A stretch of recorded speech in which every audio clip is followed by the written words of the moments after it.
How can we improve Earth observation, especially for Pacific countries and small islands? Please, let's welcome Andiswa Mlisa, which is his program manager of the Digital Earth Pacifique for Pacifique Communauté. Thank you to be here with us.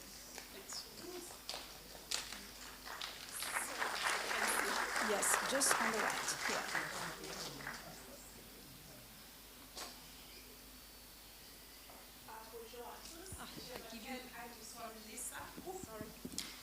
I can shout, that's what I was hoping for. Je m'appelle Andiswa Mlisa, and I will be speaking English with you this afternoon, and hopefully that's going to keep you awake, because this is like the graveyard shift, right at the end of the day. So, I don't need to tell any of us that climate change has been declared by the Pacific leaders as one of the crucial and most critical challenges that the Pacific is faced with. Most importantly so because of all the other challenges that gets impacted with this, the small population, the limited market resources, as well as the geographical isolation that we are faced with.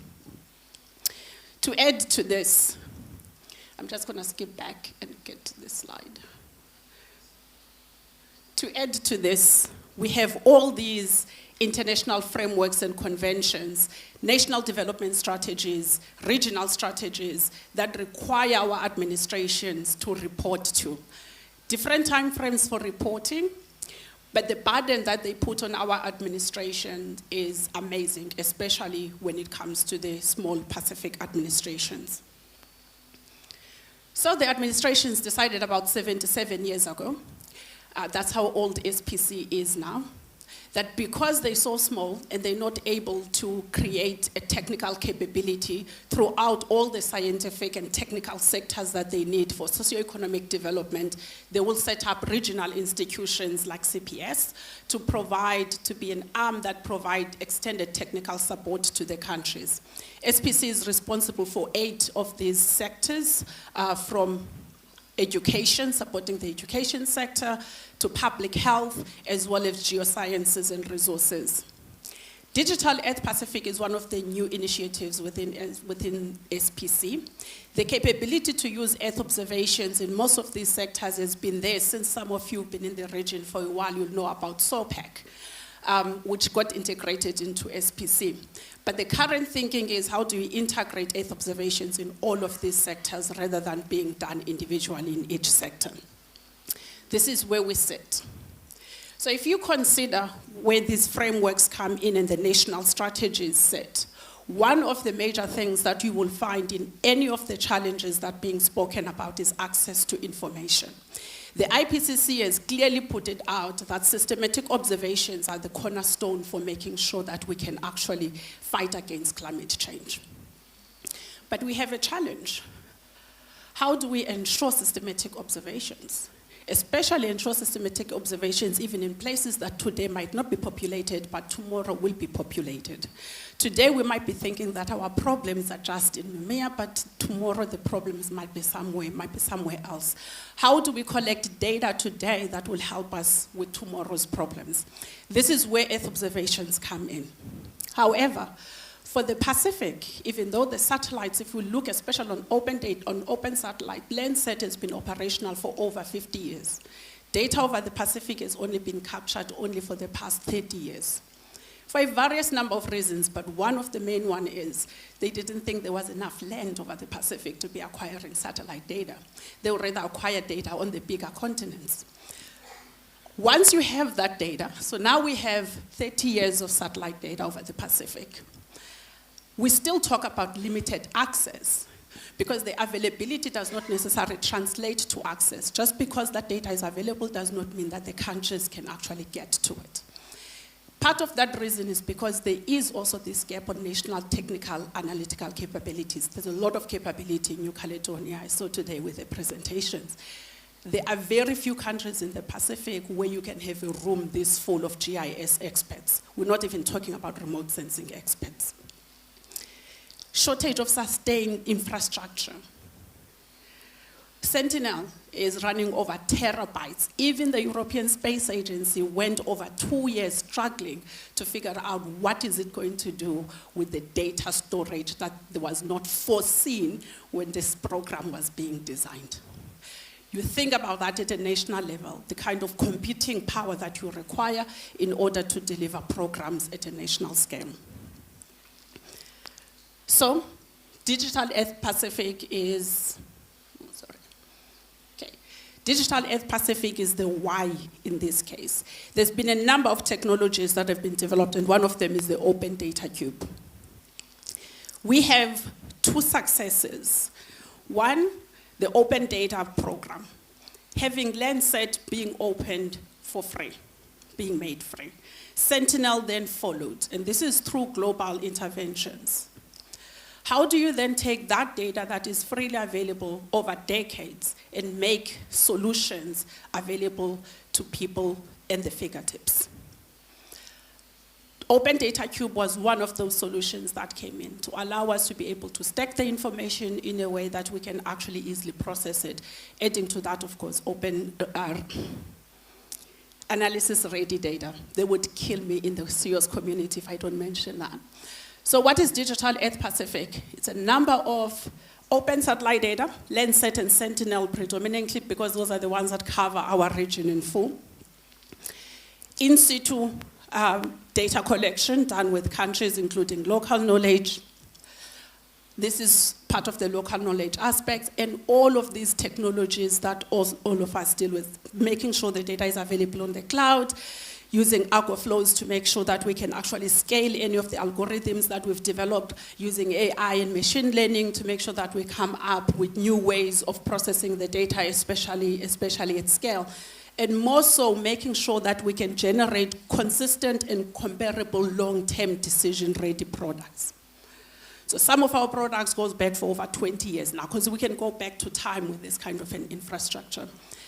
But most importantly, we also have to invest in the co-creation and the capacity building at country level to ensure that the data can actually be used at the end of the day.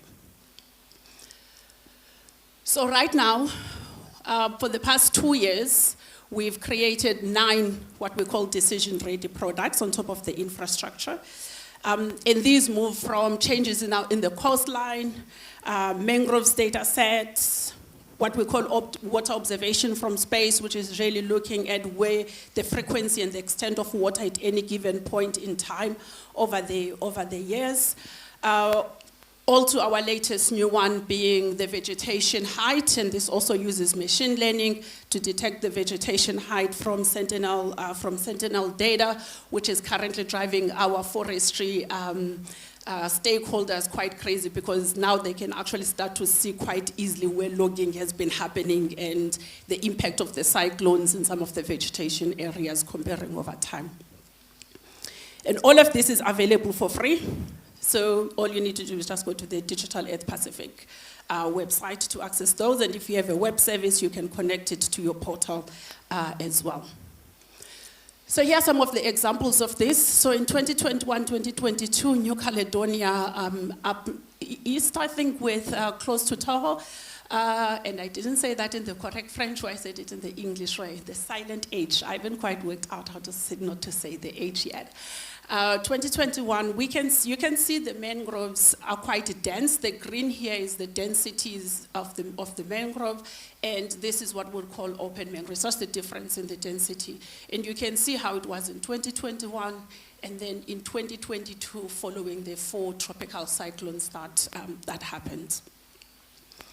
Similarly for seagrass, this is in Wallis and Fortuna. This also follows 4 tropical cyclones that have hit. And you can see 2020 is quite dense. Go to 2021, you've lost a lot of density. I'm going to come to one of the burning questions that I'm sure everyone has. From the water observations from space, this is Lake Yate, and you can see in 2023, it's quite very blue, but then come 2024, you're getting more reds and less blue. And this is also verified by, if you're looking at just the NDVI, so this is just not even a serious worked on program, it's just a normalized difference vegetation index. You can see you've got a lot of green over here, whereas here you're starting to see yellows and reds as an extent of the drought during those months. One of the amazing ones is when we were asked by P&G to do the same. I'm not sure I can do that. So 2015-2016, P&G was hit by an El Nino, and they do say that it was like the worst in 50 years to hit P&G. And when we go back to the data and we're comparing on the left, you've got 2015, 2016, and on the right you've got 2020, 2021. And you can already see just how dry P&G was back in 2016 following that El Nino. Over 1 million people were impacted with health issues and food security, because this is one of the major rich areas with freshwater lagoons that just went dry over that period, over a year in P&G. When we're talking about loss and damage, and this is one of the things that was being showcased at COP last week, when we talk about loss and damage, this is what countries are needing to show as evidence of what the climate impact has had on top of their own lived experiences and narratives. They're being asked for evidence, and now we can actually give them the opportunity to provide that evidence. Tuvalu, we all know. We all know that within, and I saw in the, from the Meteor colleagues, with their timelines, they've got 2050, there's one of the timelines they're looking at. Tuvalu, by then, the climate model saying Funafuti will be underwater. Can we play this one too, please? Funafuti will be underwater. And they ask us, so can you give us some evidence? And we can see two cyclones here, TCPAM. Oh, it goes very quickly. The orange is where you see inundation. From each one of those, cyclones, where it actually gets to be over the houses and over the land.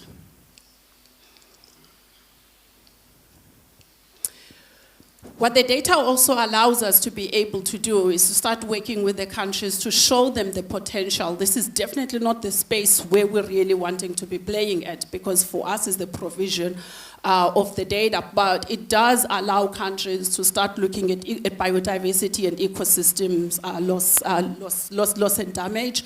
And some of these, we had the opportunity to sit and do thorough work with Papua New Guinea, Fiji, Solomon Islands, and Vanuatu. But because the data set are regional, it means that any of the Pacific Island countries can start generating their own ecosystems loss and damage assessments now. One of the favorite data sets that countries tend to have to us is the coastline change because of the narrative that our islands are disappearing, and others are saying, no, the islands are growing. And the true fact, as we all know, is islands are very dynamic. In some places, we are losing land. In some places, we are actually gaining land. What this data set does is to actually start to show exactly where you're gaining land and where you're losing land. And then the next question will be, why? We're not providing that in our platform. We're simply telling you that in these areas, this is what's happening. So we have a dashboard now that we've built into this. Where we've tried to come up with the hotspots where you've got more than 2 meter per year change, up to more than 5 meter per year change. And we've put in population data on top of that. That's coming out of the Pacific Data Hub, which is the trusted platform for, as countries contribute their statistics data into the buildings and also the mangroves. What it does allow you is to actually to start to see what is the potential impact within the hotspot. The buffer zone is about 500 meters, and so we're doing feedback from stakeholders on whether that is actually realistic or not. So far, the climate change community thinks it is, but we're still out at testing this. I thought this was an interesting one. There's a new data set that we're working on. We're calling it fractional cover. Normally, this is supposed to be the degree of bare soil and vegetated area, so from green to brown, if you will. But we started using AI models to look at what else can we actually get out of this supposedly very simple product out of satellite data. And one of them is the built-up environment. This is within 10 years where you can actually see how Dumbeya has and Numea area have expanded within just 2 years. Those were just the examples in terms of the products, and I said we've got 8 products that are currently available that would quite welcome you playing around with and using.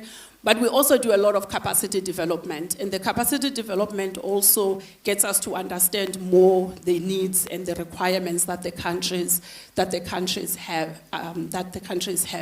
And these are quite targeted, so it's not just about Earth observation per se, it's Earth observation within a particular sector or within a particular thematic area to make it more applicable to the state attendees. We also do a lot of advocacy. So one of the things that we found is that there is a limited understanding and limited awareness within our leaders and decision makers on Earth observations, the value of Earth observations, and the investments that are required to be made. And one of those investments is simple, the advocacy, even at international platforms, to make sure that Earth observation programs and assets are kept up in space, are upgraded, and are made available at no cost to communities that need them the most. So that gets me to my second last slide, and to just say thank you so much. A call to action that we really have is please check this data out. Provide us with feedback where it absolutely makes no sense, because this is from Landsat and Sentinel, so 30-meter and 10-meter resolution. It's definitely not the drone data, but the idea is you look at what's happening on your environment through this low resolution data, if we can call it that, then go to areas where change is happening and acquire your very high resolution data from drone to do deeper analysis in those areas. So with that, I do have a question for all of us, because the World Economic Forum and other, like Deloitte and all of them, they put out these studies around the value of Earth observations. And the latest one stipulates that about 703 billion potential contribution of Earth observation in our economies, right? By 2030, this is not that far away. And 315 billion of that is sitting within Asia Pacific. And part of the reason for that is because there's been a very low take from this region to using these data sets. The developed worlds have already been using this for decades. We're only just starting in the Pacific to really use Earth observations. And the question is, how do we make sure we actually reap the benefits of that 315 billion and it's not all just going to Asia? Or it doesn't take the Pacific 20 years to get to derive value out of Earth observations. Thank you so much. Merci. Thank you. So you end your presentation with quite a big challenge, in fact, to support, in fact, countries, and especially Pacific countries, to adopt data and to improve their competence. And I have a question for you. Do you think is there communities that work well in the Pacific region that maybe you work with on data? You tell about some example, Tuvalu, PNG, and New Caledonia and Wallis, but maybe you can share the development of community. So I think one of the communities that we're definitely leveraging off is Digital Earth Pacific is the one that's already been developed by the Pacific PGRSC, Remy's group over there, so I keep trying to say the whole name and I end up saying it wrong. The Pacific GIS and Remote Sensing Council community. So this has already taken the efforts of establishing national GIS communities. And so they've proven very useful for us because when we go to do workshops in the countries, we talk to the ministries that they are our focal points as SPC, and then connect to the GIS focal points in the countries, and then they make sure that the right stakeholders are in the room and engaging with us. And where there are none, like in Tonga, there is no GIS community yet, club, if I use that word. So we now advocating for them and saying we can also help to get them to set up, because we have the participants list of the people that come to all our workshops, and that's the first place that they could go to tap into to set up a GIS club in I hope I was answering your question. Yes, you are. And I have another one before letting yes, I will give you, but I have among the 8 sectors you were defining before, which are the main sectors that interest, in fact, local authorities and decision making? If we go back, on your slide, yes, among the 8 sectors. So the most vocal ones, and we're saying, and I'm using the term vocal because it's not necessarily out of need or anything. It's not 2 more, I think. Yes. And just before that, this one. Yes. So from this one. Oh, no, it's this one. Yes, the 8. Yes. The climate change and environment are sort of the strongest at the moment. And that is because of climate change really being hit, and it also, because also our own funding is also aligned to the climate change program at SPC. The second one is agriculture, so it sits under land resources. So agriculture and forestry are the next uptakers. Health, we've started now to work with public health because of all the data sets that we've got. It's like the water observations from space. That data set we can then use to inform health in terms of potential waterborne diseases and areas that get to have to be flood zones and so forth. Access when it comes to disasters. So at SPC, the geosciences, energy and maritime also hosts disaster management. With disaster management, it's interesting because the main focus at the moment in the Pacific is knowing where people are at. And that is not coming out of our 20-meter, 30-meter resolution data, 10-meter, 30-meter resolution data. So, Pearl Winchester. I have 3 questions actually for you, Andiswa.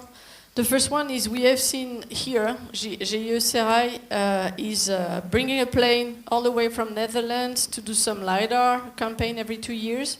The first question is, does SPC have the same kind of campaign to create this kind of reference data?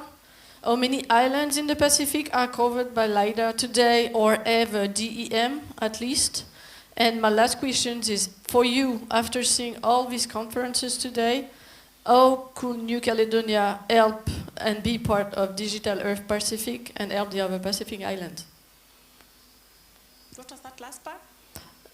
The last part was, how could New Caledonia and New Caledonia GIS community can actually help in the Pacific? Because as you've seen, we have a lot of know-how, for example, and how can we help actually? I now remember the last one, but not the first one.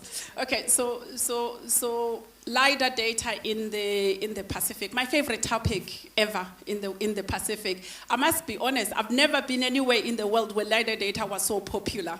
Up until I arrived in the Pacific, and everyone was asking me, "Are you going to get us LiDAR? Are you going to give us LiDAR?" And I'm like, no, no. SPC does not necessarily do LiDAR campaigns.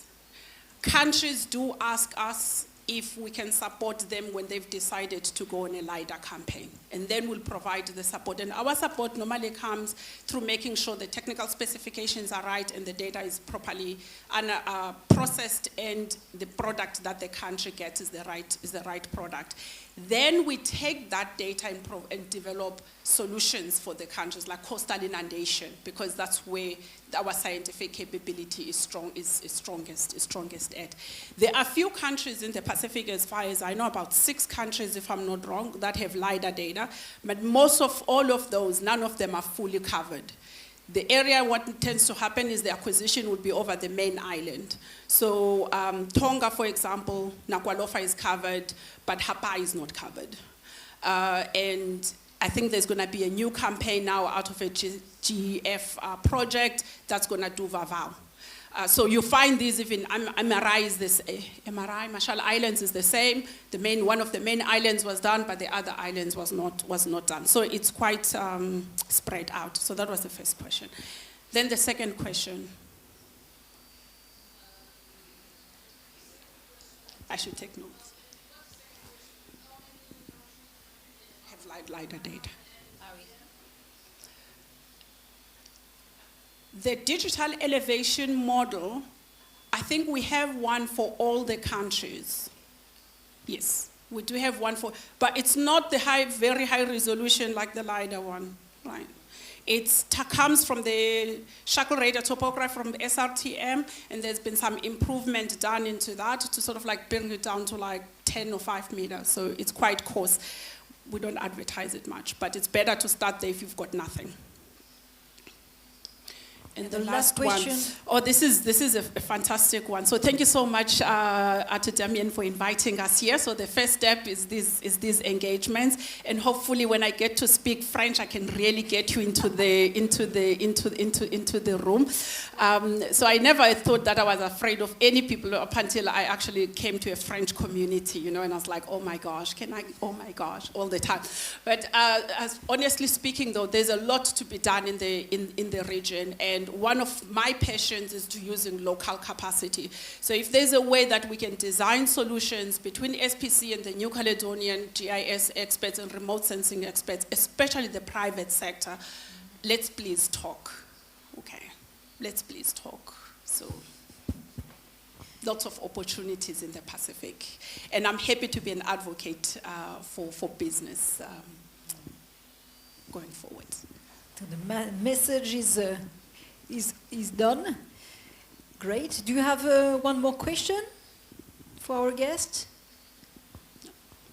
No, so we are on time. So thank you very much for sharing your program